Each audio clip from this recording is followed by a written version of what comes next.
Last time we were talking about successful strategies for negotiating prisoners' dilemmas, and we were saying, what does it take for a strategy to be successful? By successful, we mean actually, well, if it's a sort of tournament-type setting, accumulating a lot of points, doing well. If it's one of these evolutionary settings where the ones that aren't doing so well die out and give way to others that are doing better, then the idea is we want a strategy that survives and in fact is stable. Now stability is a little more than survival. It's not just that this will keep persisting in the mix, but also that it can't easily be invaded. Introduce a new strategy and it doesn't reduce this one, it persists, and moreover, it will actually tend to crowd out other strategies. So a strategy like Tit-for-Tat, for example, is highly stable. You've got a bunch of people practicing Tit-for-Tat, then you bring in some people practicing a very different strategy, let's say defecting all the time. They are not easily going to be able to establish a foothold against that group. They will tend to actually die out if there is an evolutionary setting. So a good strategy is one that manages to survive and is quite stable against invasion. And last time we were identifying some characteristics. One of the most important is these strategies are nice. That is to say, they are not the first to defect. They are ones that start by cooperating. So you assume cooperation. And you begin by cooperating. Now, there are various other strategies that start with a defection to see what the other person will do. But those are very dangerous strategies, it turns out, because basically a lot of other strategies are going to respond to defection by defecting back, and then you're caught in this destructive cycle. And think about this in interpersonal terms. Suppose you're not a nice person. Suppose your first interaction with people is kind of mean. Then how are most people going to react to that? Let's say you meet somebody for the first time. Actually, when I was applying to colleges, I didn't apply to Harvard. Why not? Because I met this guy who had graduated earlier in our high school, who had gone to Harvard. And he came back, and somebody who knew him introduced him to me. And his way of greeting, some people say, hey, how's it going? Or, how do you do? Or, how are you? Or something. Well, I can't fully say what he said, but basically says, F you, to everyone he meets. And I thought, wow, that's not cool. But what if how do you respond to somebody who their first interaction with you is a hostile interaction? Right back at you. Right back, yeah, right, you're kind of hostile to them, or at any rate, you back away. I mean, one thing that's important, and that some strategies incorporate, but in the real world is very important, is you just stop cooperating. In fact, there is a strategy among the ones we were playing around with last time that just says, look, if I get defected on, I don't retaliate back directly. I just quit playing. I just say, screw you guys, I'm going home. And that's one option that a lot of people will really use. You react that way, I'm not interacting with you anymore. So that loses all possibilities of productive interaction. Consequently, start out cooperating. However, if you cooperate no matter what, well, what's the problem with that? Suppose you cooperate with people no matter what they do. They come up and say, F you. And your response is, what a great guy. Let's hang out. What's the problem with that? Why not just cooperate with everyone all the time? You're inviting bad behavior. You're inviting bad behavior, right? You can totally be dominated. So you become a pusher. They can walk all over you. And so the second step is, well, you've got to retaliate. Now, it's not to say you always want to retaliate. You probably shouldn't retaliate so strongly that it's like, hey, you defected once, I'm done with you. I will defect from here on out. That's a pretty destructive strategy too. In fact, think about, at one point I mentioned Descartes as an example of that kind of strategy when he's thinking about skeptical arguments regarding the senses. Never trust anything that's once deceived you. Well, are you actually that way with human interactions? Do you distrust anybody who has once deceived you? Yeah. I mean, doesn't Descartes also say, my senses might be lying, but if there's a car coming towards me in the street, I still get out of the way? Well, good point. So first of all, by the end, he's certainly trusting his senses, even though he admits he's prey to illusions and so on.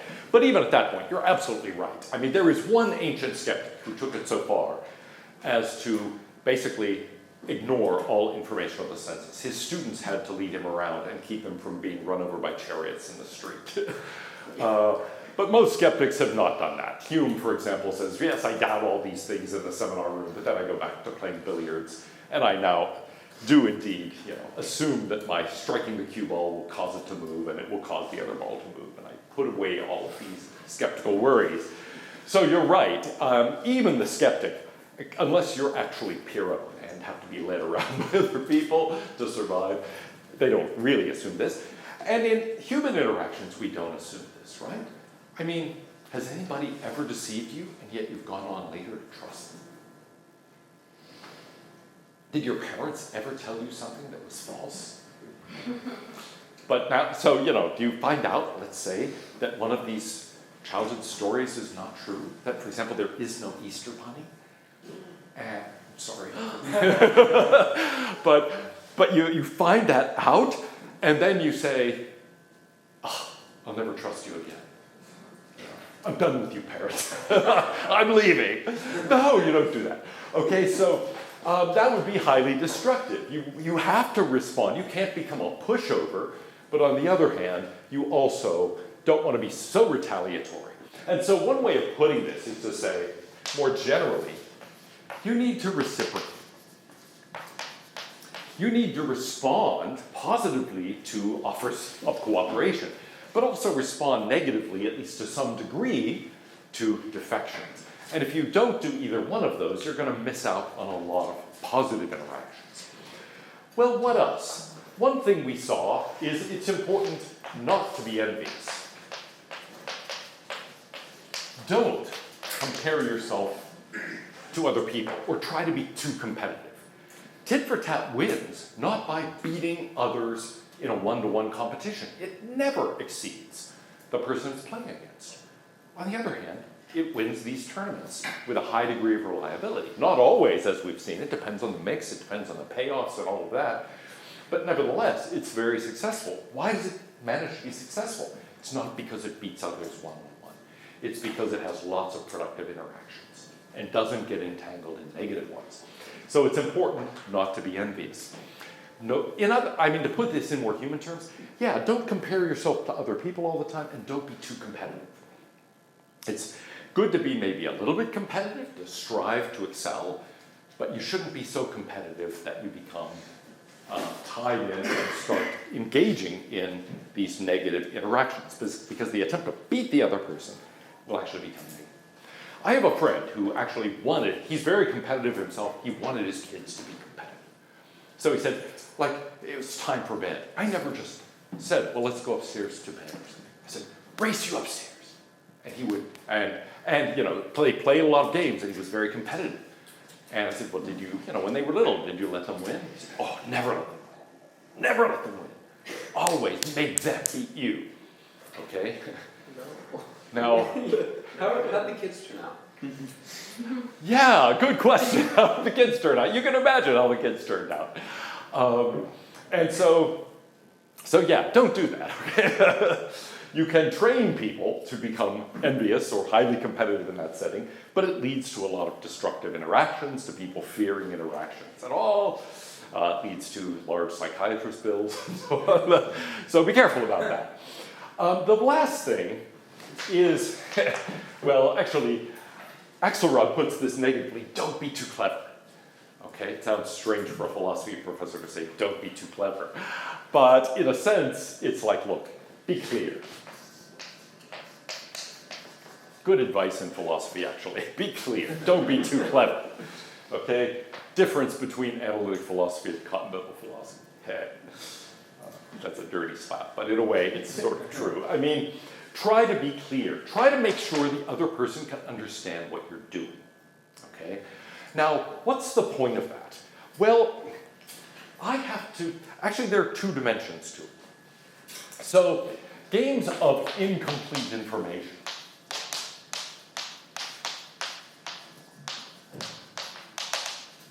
are games in which there's at least one player who doesn't know what the payoffs to the other players are. Okay?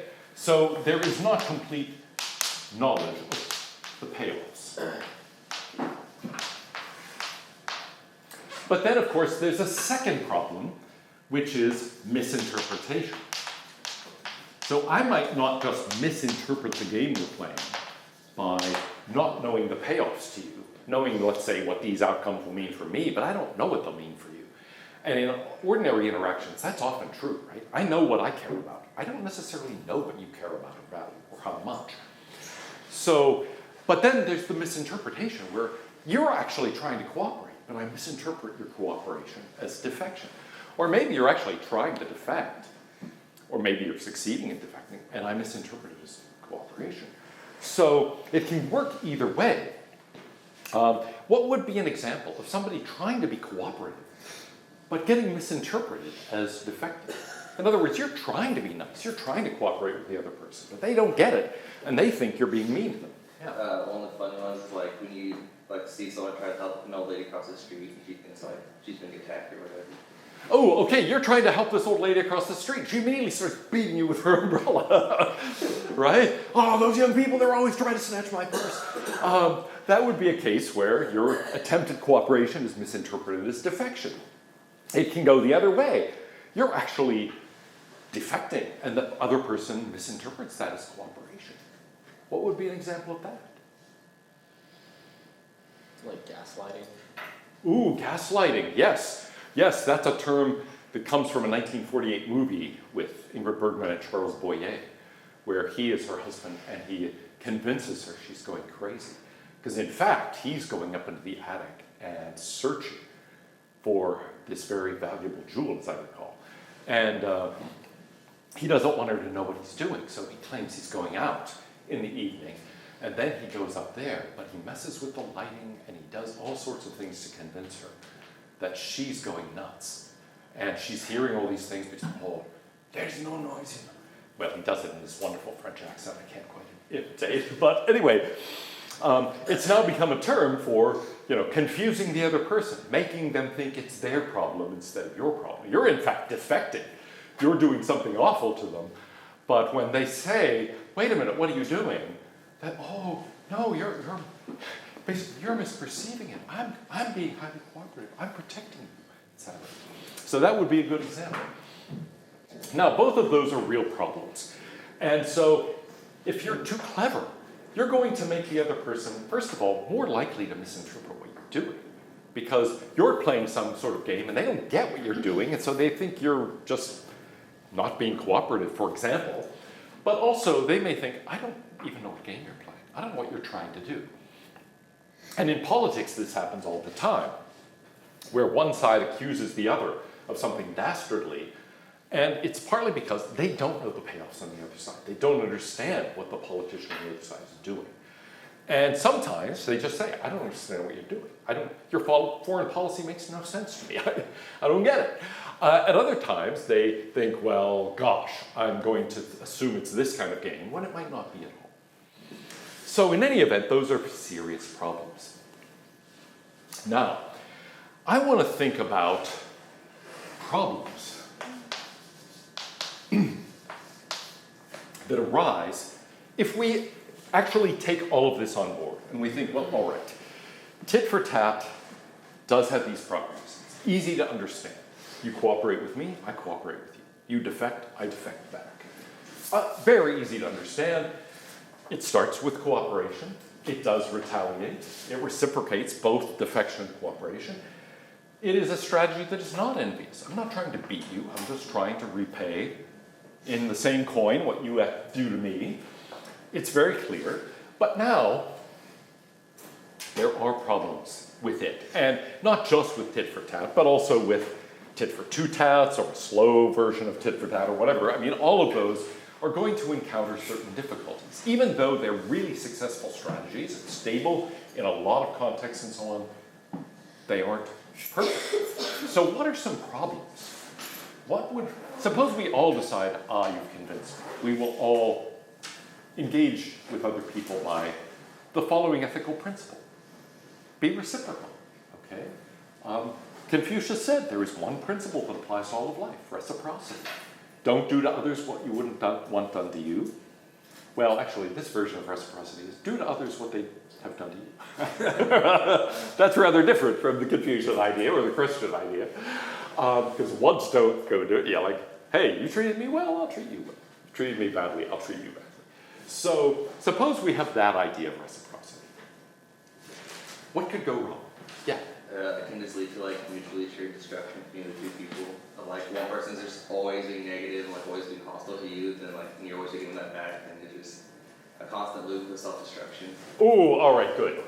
One problem is exactly that, right? These cycles of mutual destruction.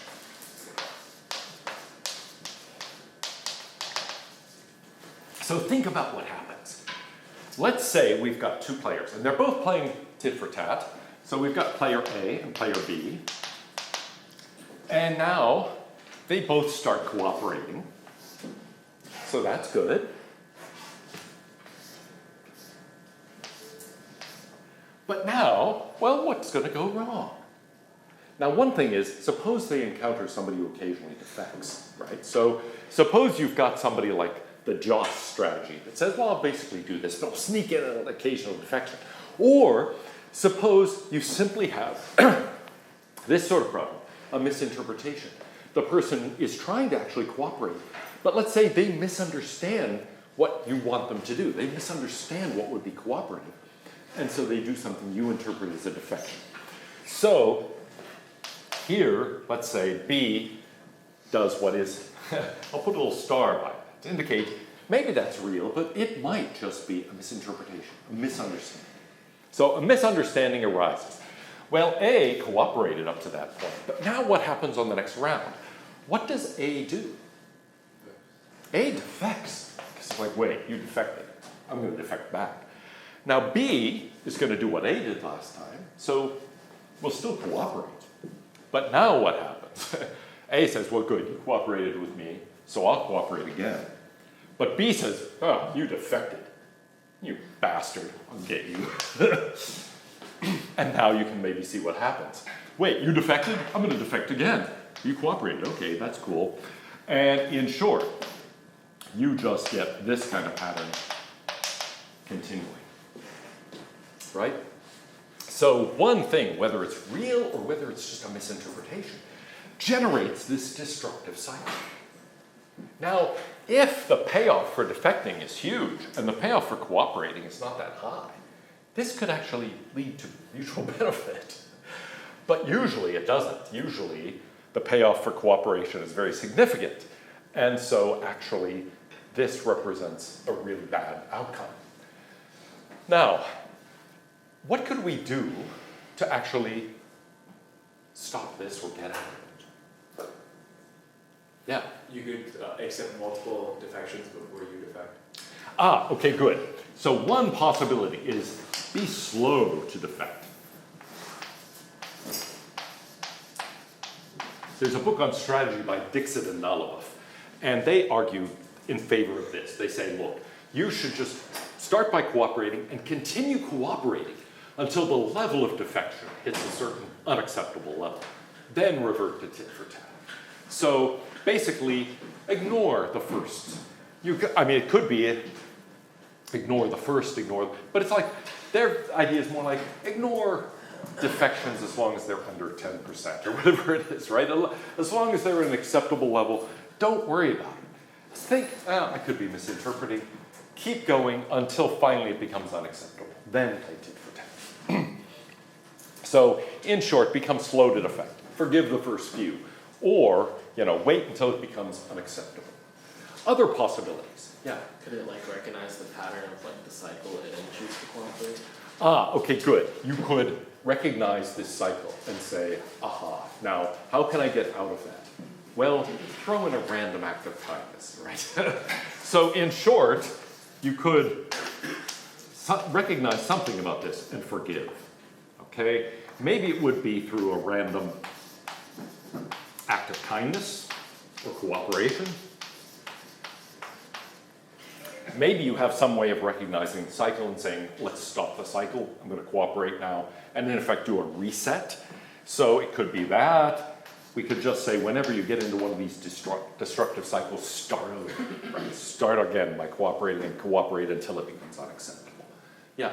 I guess kind of like recognize that this is like a micro defect. Like, how big is the defection to you? Like, is it just like, oh, I asked you to like close the bread box or whatever, and you didn't do that. And like, I'm not gonna like completely like slight you for the rest of your life at this point or whatever. Oh, okay, good. Yeah, recognize levels. This is something that strikes me as really important in ordinary life, though it's sort of hard to bring out the way these games are set up. Because most human relationships don't involve the same payoffs all the time, right? Sometimes cooperation's a minor thing, sometimes it's a major thing. And so, let's say you're in a relationship with someone, like a husband or a wife, boyfriend, girlfriend, or whatever. There can be all sorts of cooperations that yield positive benefits of different degrees, but also defections that are minor. You know, my wife doesn't help me clean the cat litter box. That's too bad, but how serious is that really? I mean, do I say, I'm done with you, I want a divorce? Why? I'm tired of cleaning the litter box, you never do. No, I mean, that's stupid, right? It's not that big a deal. On the other hand, there could be other things that are much more significant. And so, in real life, there are all sorts of levels. You don't sacrifice important aspects of the relationship over minor things. It would take a major betrayal. So, there's a colleague, let's say, I've been working with for years. And then that colleague does something that I interpreted as a defection.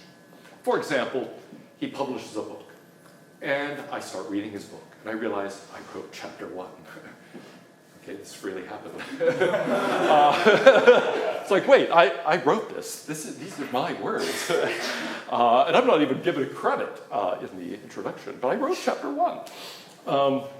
And 2, and 3, and 4. No, just 1, but anyway, it's like, wait, now, how big a defection is that?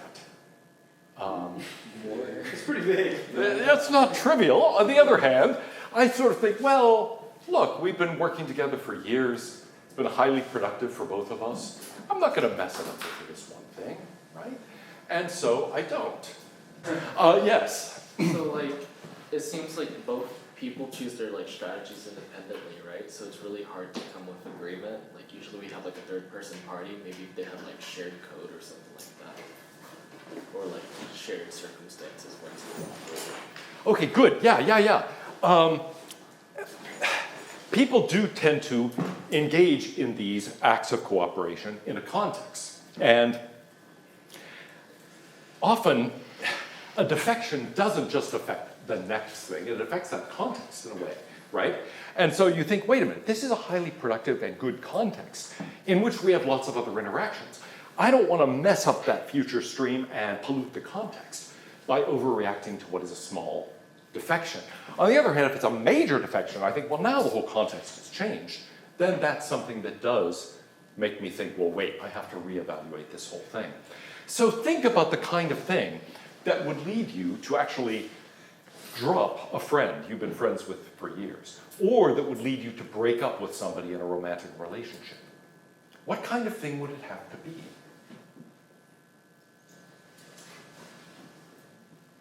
To put it in those terms, it would have to be something that changes the context of the relationship, right?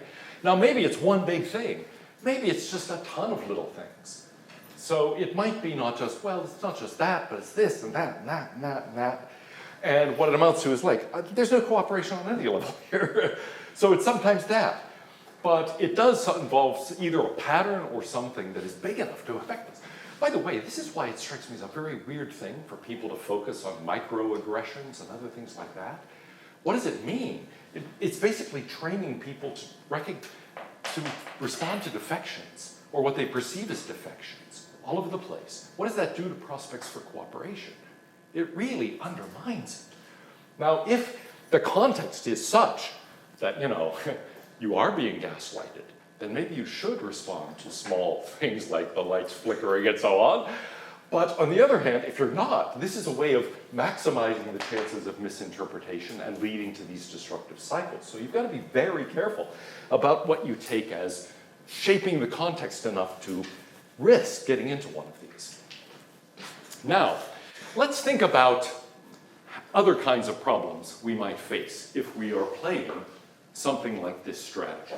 That is to say, if we're using tit-for-tat or otherwise trying to adopt strategies that respect these things, that are nice, that are reciprocal, both in positive and negative ways, that moreover are fairly clear and so on, to try to minimize the chance of misinterpretation. What are other problems we might face? Yeah? You know, when in discrete games, there's just one game you don't win necessarily over 100%. Ooh, good. So yes, what about cases where we really just have one-time interactions?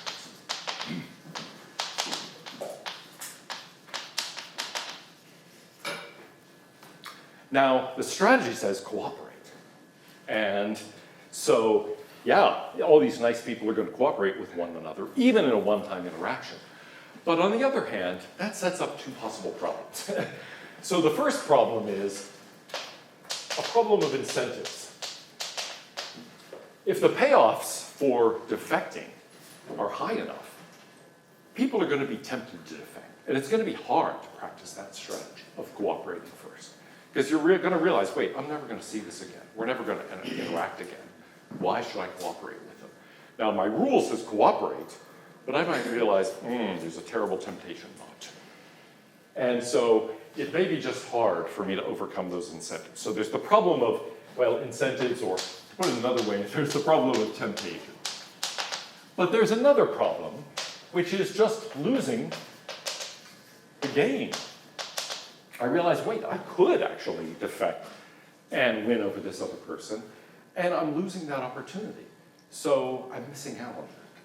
Now, let's think about the problem of temptation first. So, what would that look like? I've got this one-time interaction, and I'm thinking, oh man, can I really stick to my strategy of cooperating? Yeah. I think the most common one is when someone wants to hand you a flyer, like have you fill out something, you're just like, sorry, I'm busy. Or like, I'm in a rush to go somewhere. Okay, so explain how that's, Well, like, usually, like, whenever, like, someone's doing, like, I'm like, oh no, there's my bus, and it actually is my bus, or it's like, it's just any bus, like, I just don't want to talk to this person, or like... ooh, all right, good. Yeah, think about that sort of case. Now, somebody comes up to you over on the West Mall, and they want you to sign some petition about something. Or they come to your door, and they want you to sign a petition. It's easier on the West Mall, because you can say, I gotta get to class, I gotta get to the bus. When they're at your door, you can't easily say, I gotta catch the bus that's, 3 miles that way. But nevertheless, you think, I hear my phone going off, or, something's boiling on the stove, or whatever it is. So anyway, yeah, for one thing, do you want to listen to this person's spiel? Do you want to sign their stupid petition? I mean, maybe you do. But maybe it's something like, I don't know, man.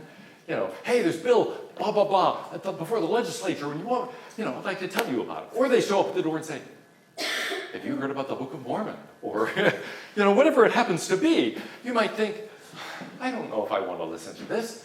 And so you might think, wait a minute, it's way better for me if I can just close the door. But admittedly, that's not being cooperative with the person. So that's more like this. Look, there's a tremendous gain to me not to be bothered by this. And so I really don't want to cooperate, right?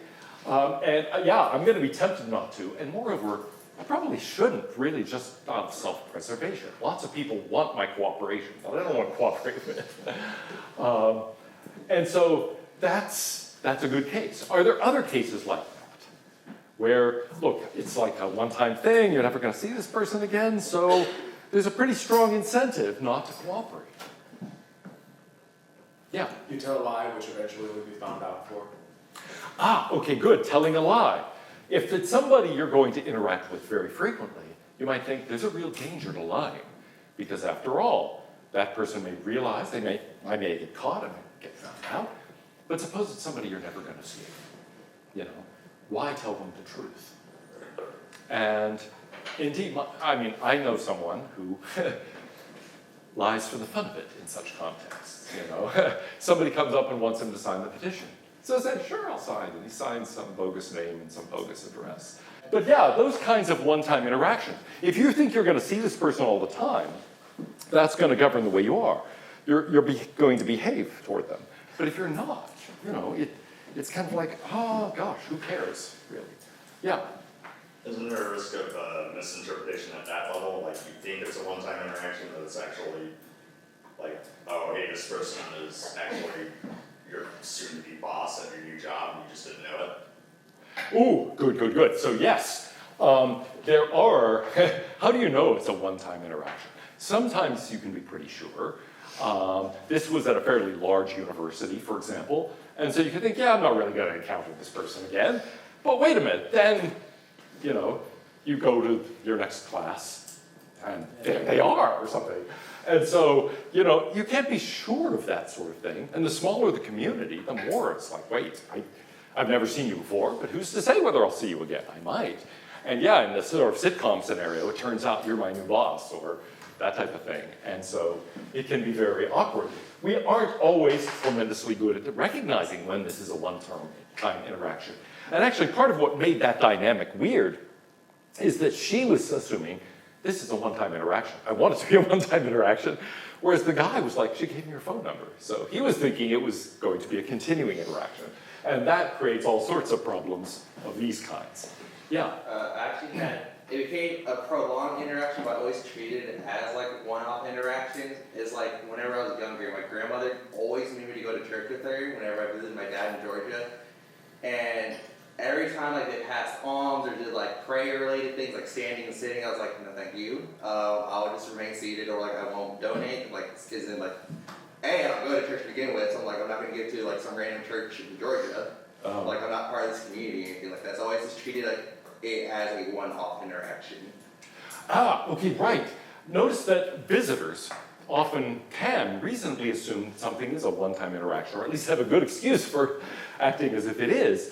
So you're in a strange city, right? You're out of town, and you aren't going to see these people again. And so it's natural to make that sort of assumption. It does change the way you behave toward things.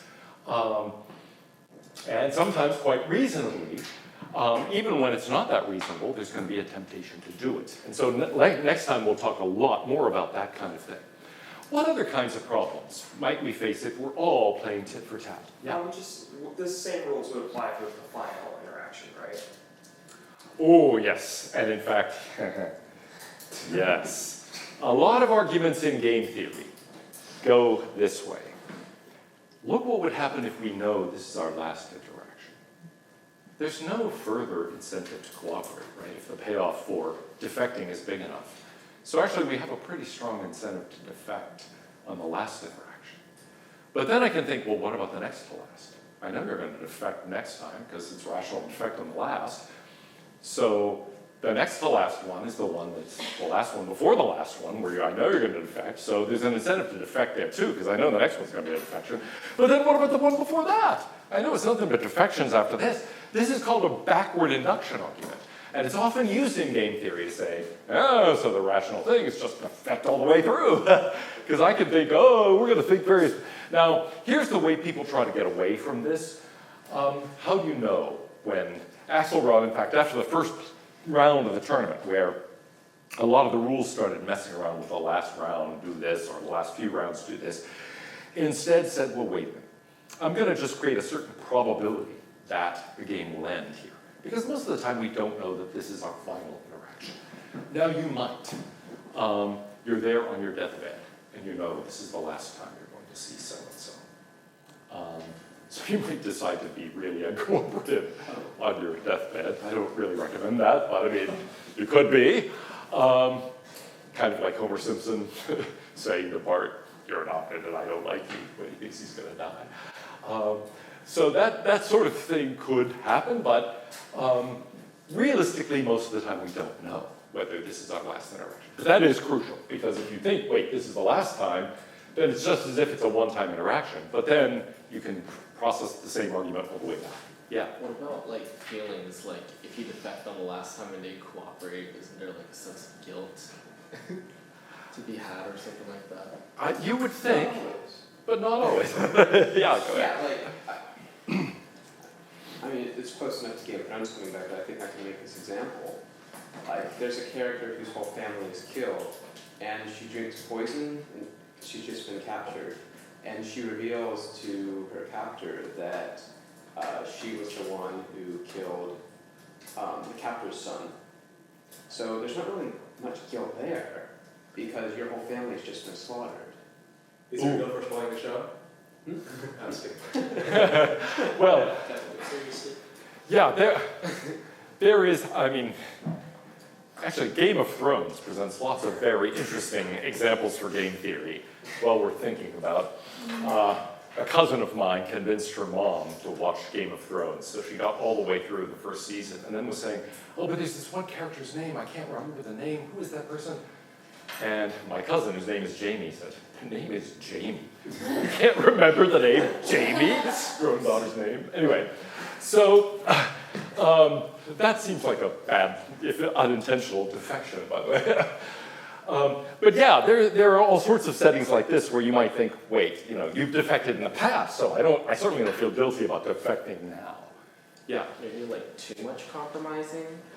Like sometimes compromise is good, but if you have to do it all the times, it kind of loses its, like I need me time or something like that. Oh, okay, yeah. You might think, wait a minute, I don't have much freedom here. You might think actually in some contexts, yeah, it's really important to be able to defect if you're always cooperating.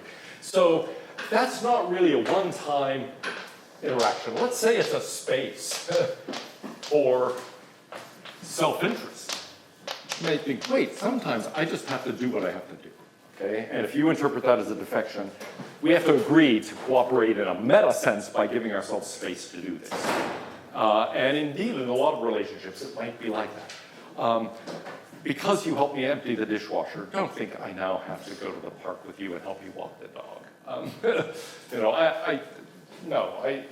You do your thing for a while, I'll do my thing for a while. And that can serve a larger interest in cooperation, even if it looks like not cooperating in the moment itself. Yeah? Well, all of the strategy is so interesting, but it's a kind of simplified in a sense, really complex situations with lots of nuances. And then the tit-for-tat is very simple, but there's a lot of factors in each context. So how do we account for that in our strategies? All right, great point. This is not very nuanced, and there's a lot of nuance in human relationships.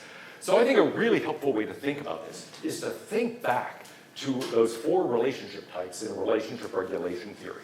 The 4 basic types that were outlined by Confucius already in the Analects, where we think, wait a minute, okay, what about relationship types? This is one that is really built for market pricing relationships. But what about communal share? What about equality matching? What about authority ranking? Each of those is going to pose a set of nuances, of complications. So let's think about communal sharing, love. What if the person you love really is playing tit-for-tat? Actually, I knew a woman who was divorced, but was dating some guy who, it was very clear, was playing tit-for-tat in this relationship. So he would call her up and say, hey, want to go to dinner Saturday night? She'd say, oh, I can't. My kid has something at school. So the next time she would say, hey, there's a concert going on, want to go? Is it? No, I'm too busy. It was always this, hey, you defected? You said no? So I said no. And it was this kind of thing. Now, eventually she broke up with him as a result of this, because you don't want to feel like it's like that, right? You don't want to feel like, wait a minute, the person I'm in this intimate relationship with is just viewing it as this kind of market interaction. The same thing can be true in a friendship. Suppose you've got an equality matching relationship. Even if it's like sharing in a carpool. Hey, my kid's sick this week, so I can't drive. So the next week, it's like, well, now you have to drive twice. You might think, look, friendship lets you not keep the books that closely. Suppose you often, have lunch with friends, and sometimes you go out someplace, but sometimes somebody just brings some stuff, and you kind of do this potluck thing. And at one point, somebody says, well, you're always just bringing this. I know what that bread costs at HEB, and it costs a lot less than the lunch meat I bring, so I think you ought to contribute. You might think, oh, come on, we're friends, right? Do we have to really figure out that, oh wait, I owe 79 cents extra this month or something? And so it can get in the way of the nuances of these relationships. And then what about an authority relationship? Your boss does something unfair, assigns you work that makes you work over the weekend, and you had other plans.